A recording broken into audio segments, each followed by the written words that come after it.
reached that fatal shore, his wrath was changed to wailing. Now, this is the result.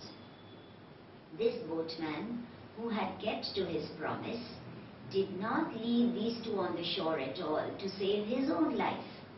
He rowed them in his boat even though the storms were very violent. The waters were rising up to high waves. Still, as much was possible, he rowed on and on. Lord Ullin now reaches the shore, the fatal shore. Why fatal? Because his daughter had already left that shore and he knew what the condition of the daughter would be, and therefore he knew that she would definitely lose her life. His wrath and therefore his anger, wrath is anger, his anger has now changed to wailing. Wailing is crying, lamenting the death of the daughter.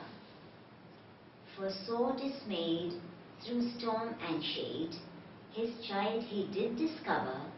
One lovely hand she stretched for aid, and one was round her lover. And what was the reason why he was crying?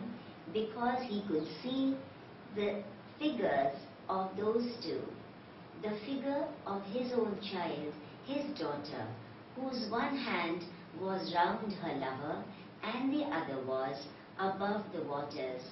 Maybe she was wanting some aid from the father. Maybe she was there waving out to the father for help, or maybe she was saying or bidding bye-bye to the father that, well, I have chosen my lover instead of choosing my father. And therefore the father had started crying, wailing, crying bitterly. He could not bear to see that scene at all. And he was in distress. His heart and his mind, his soul, all were in pain. And he was shocked to see the condition of his daughter. Come back. And the father is wailing and desperately wanting his daughter to come back to him. Come back, he cried in grief across the stormy water, and I'll forgive your highland chief, my daughter, oh my daughter. And there he's crying and he's wanting his daughter to be back.